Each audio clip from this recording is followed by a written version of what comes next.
নমস্কার, শুরুতেই জানিয়ে দিচ্ছি আমাদের হাতে থাকা আজকের সর্বশেষ নিউজ আপডেটগুলো। বাংলা থেকে ধুয়ে মুছে যাবে বিজেপি, 21শে জুলাই তোলপাড় করা দাবি কুণালের। কদিন আগেই বেড়েছে টাকা, ফের লক্ষ্মীর ভান্ডার নিয়ে বিরাট আপডেট, খুশিতে গদগদ মহিলারা। হাইকোর্টে রাজ্যপাল ভার্সেস মমতা মামলা শুনানি শেষ, কি নির্দেশ দিলেন বিচারপতি রাও? কেউ পাবেন 3 লাখ, কেউ 4 লাখ, ডিএ মামলায় হারলে রাজ্যকে দিতে হবে এত হাজার কোটি টাকা। জনস্বার্থ মামলার পরই রস্টার বদল, কেন হঠাৎ সরানো হলো জাস্টিস সিনহাকে? 26-এর আগেই বাংলায় ভোট, বিধানসভা নির্বাচন নিয়ে শ্রমিক যা বললেন তোলপাড়। বিস্তারিত প্রতিবেদনে যাওয়ার আগে অনুরোধ করব চ্যানেলটি সাবস্ক্রাইব করুন এবং আপনি কোন জেলা থেকে আমাদের এই ভিডিওটি দেখছেন তা কমেন্ট করে জানিয়ে দিতে ভুলবেন না। বাংলা থেকে ধুয়ে মুছে যাবে বিজেপি, 21শে জুলাই তোলপাড় করা দাবি কুণালের। 21শে জুলাই তৃণমূলের শহীদ সমাবেশ। লোকসভা নির্বাচনের রাজ্য জুড়ে সবুজ ঝড় ওঠার পরেই প্রথম বড় মাপের জনসভা করতে চলেছে জোড়া ফুল শিবির। স্বাভাবিকভাবেই এই নিয়ে দলের অন্দরে তোড়জোড় তুঙ্গে।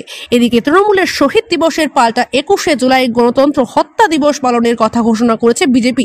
এবার এই নিয়ে রাজ্যের বিরোধী দলনেতা শুভেন্দু অধিকারীকে এক হাতে নিলেন কুণাল ঘোষ। রবিবার রাজভবনের সামনে ধর্নায় বসেছিলেন শুভেন্দু। সেই মঞ্চ থেকে 21শে জুলাই নিয়ে ঘোষণা করেন তিনি। বিজেপির 21শে জুলাইয়ের এই কর্মসূচি নিয়ে এবার মুখ খুললেন কুণাল। রবিবার রাতে এক বিবৃতিতে তৃণমূল নেতা দাবি করেন, বাংলা থেকে বিজেপি দলটাকে এমনিতেই তুলে ফেলার ব্যবস্থা করছেন শুভেন্দুরা। যেটুকু বাকি রয়েছে 21শে জুলাই শহীদ দিবসে গণতন্ত্র হত্যা দিবস পালনের ডাক দিয়ে নিজেদের কফিনে শেষ পেরেক পুঁতে দেওয়ার ব্যবস্থা করছেন শুভেন্দু। উল্লেখ্য, 1993 সালের 21শে জুলাই মমতা বন্দ্যোপাধ্যায়ের নেতৃত্বে গণতন্ত্র রক্ষার দাবিতে রাইটার্স অভিযানে গিয়ে শহীদ হন 14 জন তৃণমূল কর্মী। মমতা তখন যুব কংগ্রেস নেত্রী। এরপর থেকে প্রত্যেক বছর 21শে জুলাইয়ের দিন শহীদ দিবস হিসেবে পালন করছে জোড়াফুল শিবির। এই বছরও এর অন্যথা হবে না। কুণালের কথায় 1993 সালে 21শে জুলাই তৎকালীন যুব কংগ্রেস নেত্রী মমতা বন্দ্যোপাধ্যায় সচিত্র পরিচয়পত্রের দাবিতে আন্দোলন করেছিলেন। তোলা হয়েছিল no I card no vote slogan. ভোটের কারচুপি রুখতে হয়েছিল সেই আন্দোলন। সিপিএম সরকার সেখানে লাঠি গুলি চালিয়ে 14 জনকে শহীদ করে। পরে সচিত্র পরিচয়পত্র চালু করতে বাধ্য হয় কেন্দ্র। 21শে জুলাইয়ের এই দিনে গণতন্ত্র হত্যা দিবস পালন করতে চাইছে বিজেপি। রাজ্যের বিরোধী দলনেতা শুভেন্দুর অবশ্য দাবি, তৃণমূল প্রত্যেকটা নির্বাচনকে প্রহসনে পরিণত করেছে। কারচুপির দিক থেকে সিপিএমকেও পিছনে ফেলে দিয়েছে। সেই কারণে 21শে জুলাই গণতন্ত্র হত্যা দিবস পালনের সিদ্ধান্ত নেওয়া হয়েছে। প্রিয় ভালোবাসার দর্শক, পশ্চিমবঙ্গের উন্নয়নের রূপকারকে টিএমসি নাকি বিজেপি? আপনার মূল্যবান মতামত কমেন্ট করে জানিয়ে দিন। এদিকে আরেকটি আলোচিত নিউজ হচ্ছে, কদিন আগেই বেড়েছে টাকা, ফের লক্ষ্মীর ভান্ডার নিয়ে বিরাট আপডেট, খুশিতে গদগদ মহিলারা। গোটা দেশে যে সকল সরকারি প্রকল্প রয়েছে নিঃসন্দেহে তার মধ্যে সর্বাধিক চর্চিত একটি হলো লক্ষ্মীর ভান্ডার। তৃণমূল ক্ষমতায় আসার পর থেকে একাধিক জনকল্যাণমূলক প্রকল্পের উদ্বোধন করেছে মুখ্যমন্ত্রী মমতা বন্দ্যোপাধ্যায়। 2021 সালের বিধানসভা নির্বাচনের আগে দিয়েছিলেন প্রতিশ্রুতি। কথা মতো এরাজ্যের মহিলাদেরকে আর্থিকভাবে স্বনির্ভর করে তোলার লক্ষ্যে সূচনা করেছিলেন লক্ষ্মীর ভান্ডারের। লক্ষ্মীর ভান্ডার নিয়ে বিরাট আপডেট। শুরু থেকে এই প্রকল্পের আওতায় প্রতি মাসে 500 টাকা করে ভাতা পেতেন জেনারেল কাস্টের মহিলারা। তপশিলি জাতি এবং উপজাতিভুক্ত মহিলাদের দেওয়া হতো 1000 টাকা। তবে লোকসভা নির্বাচনের আগে লক্ষ্মীর ভান্ডারের অনুদানের পরিমাণ বাড়িয়েছে রাজ্য। বর্তমানে এই প্রকল্পের আওতায় মাসে 1000 টাকা করে পাচ্ছেন সাধারণ কাস্টের মহিলারা। তপশিলি জাতি এবং উপজাতিভুক্ত মহিলাদের হাতে তুলে দেওয়া হয়েছে 1200 টাকা। রাজ্যের বহু মহিলা রয়েছেন যারা মাসের শুরুতে এই প্রকল্পের টাকা হাতে পাওয়ার জন্য অপেক্ষা করে বসে থাকেন। জুলাইয়ের ভাতা তো মিলেছে, এবার আগস্ট মাস থেকে টাকা ঢুকবে উপভোক্তাদের অ্যাকাউন্টে। প্রথম প্রকল্পের টাকা উপভোক্তাদের অ্যাকাউন্টে ঢুকতে অনেকটাই সময় লাগাচ্ছিল, কয়েক মাস পর্যন্ত সেই সমস্যা ছিল। তবে পরে মুখ্যমন্ত্রী মমতা বন্দ্যোপাধ্যায়ের কড়া নির্দেশের পর মুশকিল আসান হয়েছে। বর্তমানে সেই টাকা মাসের শুরুর দিকেই গ্রাহকদের অ্যাকাউন্টে ঢোকা শুরু হয়ে যায়। 1 তারিখ ছুটির দিন না হলে সেদিন থেকেই টাকা ঢোকা শুরু হয়ে যায়। আগস্ট মাসের 1 তারিখ বৃহস্পতিবার পড়েছে, ওই দিন কোনো ছুটি না থাকায় সেদিন থেকে অ্যাকাউন্টে টাকা প্রদান করা শুরু হয়ে যাবে। সরকারি সূত্র মারফত জানা গিয়েছে, বর্তমানে রাজ্যের প্রায় 2,11,00,000 মহিলা এই লক্ষ্মীর ভান্ডার প্রকল্পের সুবিধা পাচ্ছেন। গত 1 এপ্রিল থেকে এই প্রকল্পে ভাতার পরিমাণ বৃদ্ধি করেছে রাজ্য সরকার। অন্যদিকে আরেকটি গুরুত্বপূর্ণ নিউজ হচ্ছে, হাইকোর্টে রাজ্যপাল ভার্সেস মমতা মামলা শুনানি শেষ, কি নির্দেশ দিলেন বিচারপতি রাও? রাজ্যের মুখ্যমন্ত্রী মমতা বন্দ্যোপাধ্যায়ের বিরুদ্ধে রাজ্যপাল সিভি আনন্দ বোসের করা মানহানির মামলা শুনানি শেষ। সোমবার বিচারপতি কৃষ্ণা রাওয়ের এজলাসে এই মামলা শুনানি ছিল। সবশেষে কি জানালো হাইকোর্ট, কার পক্ষে গেল রায়, কি নির্দেশ দিল কলকাতা হাইকোর্ট?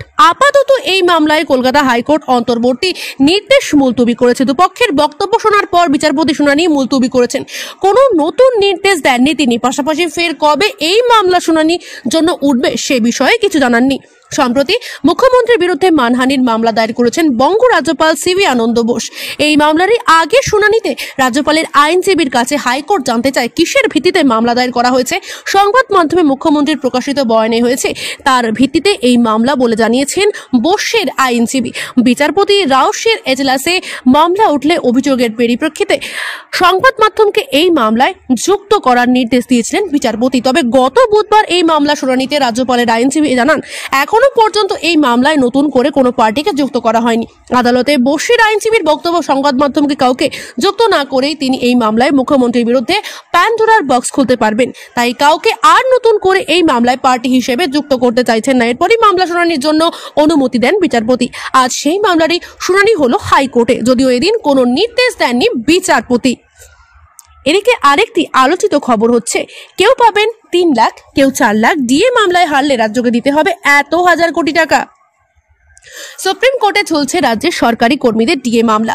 কেন্দ্রীয় হারে মহার্ঘ ভাতার দাবিতে বহুদিন ধরে আন্দোলন চালাচ্ছেন রাজ্য সরকারি কর্মীদের একাংশ। গত 2022 সালের 20 মে ডিএ মামলা হাইকোর্টে উঠলে আদালতের নির্দেশ ছিল 3 মাসের মধ্যে রাজ্যের সরকারি কর্মচারীদের বকেয়া দিয়ে মিটিয়ে দিতে হবে। তবে সেবার জয় পেলেও মেলেনি বকেয়া। ডিএ মামলায় হারলে রাজ্যের চাপ আরও পড়বে। উচ্চ আদালতের ডিএ রায়কে চ্যালেঞ্জ জানিয়ে রিভিউ পিটিশন দাখিল করেছিল রাজ্য, যদিও তা খারিজ হয়ে যায়। এরই মাঝে 3টি রাজ্য সরকারি কর্মচারী সংগঠন রাজ্যের বিরুদ্ধে আদালত অবমাননার মামলা দায়ের করে। সেই মামলার মধ্যেই পাল্টা সুপ্রিম কোর্টে যায় রাজ্য। এখনও সেই মামলায় ঝুলে রয়েছে সর্বোচ্চ আদালতে। মামলাকারী সংগঠন কনফেডারেশন অফ স্টেট গভর্নমেন্ট এমপ্লয়িজের আইনজীবী ফিরদৌস শামীম বলেন, সোমবার সুপ্রিম কোর্টে ডিএ মামলার শুনানি হবে বলে আশা রাখছি। এই মামলায় আমরা 6 বার জিতেছি, আশা করছি সুপ্রিম কোর্টেও জিতব। রাজ্য সরকারি কর্মচারীদের হকের দাবি দাবা পূরণ হবে, আমরাও আশাবাদী। রাজ্য সরকার ডিএ মামলা করে সরকারি কর্মীদের হকের টাকা দিতে দেরি করছে। 2009 সালের রোপা রুলে স্পষ্টই বলা আছে ডিএ হলো রাজ্য সরকারি কর্মচারীদের আইনসঙ্গত অধিকার। রুলে বলা আছে সর্বভারতীয় মূল্য সূচকের সঙ্গে সাযুজ্য রেখেই রাজ্য সরকারি কর্মচারীদের ডিএ প্রদান করতে হবে। আরও এবার সেটাই ফের একবার সুপ্রিম কোর্টে প্রমাণিত হবে, এমনটাই বলছেন আইনজীবী ফিরদৌস শামীম।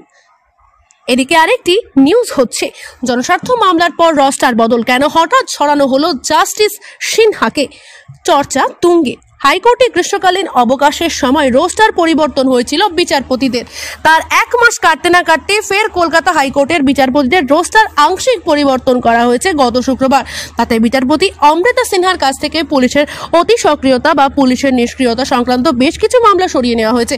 এরপর থেকেই চলছে তুমুল চর্চা।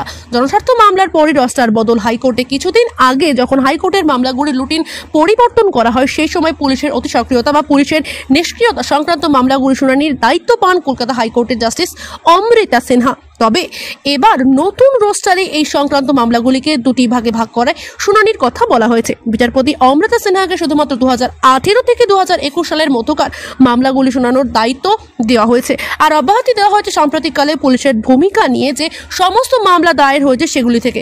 ওদিকে সাম্প্রতিক সময়ে পুলিশের অতি সক্রিয়তা বা পুলিশের নিষ্ক্রিয়তা সংক্রান্ত মামলাগুলি শুনানির দায়িত্ব পেয়েছেন বিচারপতি রাজর্ষি ভরদ্বাজ। 2022 সালের পর থেকে পুলিশের অতি সক্রিয়তা বিষয় দায়ের হওয়া মামলাগুলি শুনবেন জাস্টিস ভরদ্বাজ। অন্যদিকে আরেকটি আলোচিত খবর হচ্ছে 26-এর আগেই বাংলায় ভোট, বিধানসভা নির্বাচন নিয়ে শ্রমিক যা বললেন তোলপাড়। লোকসভা ভোটের পর বিধানসভা উপনির্বাচনে বিরাট ধাক্কা পেয়েছে বিজেপি। 4 আসনের লড়াইয়ের একটিতেও জয়ের মুখ দেখতে পারেনি পদ্ম শিবির। গতবারে জেতা আসনও হারাতে হয়েছে তাদের। এর মাঝে এবার 26-এর ভোট নিয়ে বিরাট ঘোষণা করলেন গেরুয়া শিবিরের হেভিওয়েট নেতা শ্রমিক ভট্টাচার্য। 26-এর বিধানসভা ভোট নিয়ে হুঙ্কার শ্রমিকের। 21-এর বিধানসভা নির্বাচনে বাগদা, রানাঘাট দক্ষিণ এবং রায়গঞ্জ কেন্দ্রে জয়ের মুখ দেখেছিল বিজেপি। শুধুমাত্র মানিকতলায় জয়ী হয়েছিল তৃণমূল। তবে এবারের উপনির্বাচনে ওই 4 কেন্দ্রেই ফুটেছে ঘাসফুল। গতবারের ভোটে জেতা 3টি কেন্দ্রই হাতছাড়া হয়েছে পদ্ম শিবিরে। এবার এই নিয়ে মুখ খুললেন রাজ্যসভার সাংসদ তথা বিজেপির প্রধান মুখপাত্র শ্রমিক। উপনির্বাচনে গেরুয়া শিবিরের ভরাডুবি প্রসঙ্গে তিনি বলেন, আমাদের ভোটের সংগঠন নেই যে কোনো খেলোয়াড় জিতবে ভেবেই খেলতে নামে। তবে লোকসভা ভোটের পর কোনো পরিস্থিতিতে বিজেপিকে লড়তে হয়েছে, এটা সবাই জানে। মানুষকে আটকে দেওয়া হয়েছে, সেই কারণে আমরা প্রতিহত করতে পারিনি। যেভাবে কেন্দ্রীয় বাহিনীকে পরিচালিত হতে হলো সেটাও দেখেছি, সন্ত্রাস কিভাবে হয়েছে সেটাও খবর জানান। গুলি বোমার পাশে রুখে দাঁড়ানোর মতো যে সংগঠন দরকার ছিল সেটা হয়নি। জেতা আসনে কিভাবে হাত ছাড়া হলো বিজেপি, সেই প্রসঙ্গে শ্রমিক বলেন যে জায়গায় দাঁড়িয়ে ভোটে লড়ার প্রয়োজন ছিল সেটা হয়নি। রানাঘাট এবং বাগদায় মানুষকে জোর করে ভয় দেখিয়ে ভোট দিতে বাধ্য করা হয়েছে বলে দাবি করেন তিনি। একই সঙ্গে কিছু কিছু জায়গায় ভুল বার্তাও গিয়েছে, যদিও ওই দুই কেন্দ্রে মার্জিন কেন বাড়লো সেটা দল খতিয়ে দেখবে বলে জানান শ্রমিক।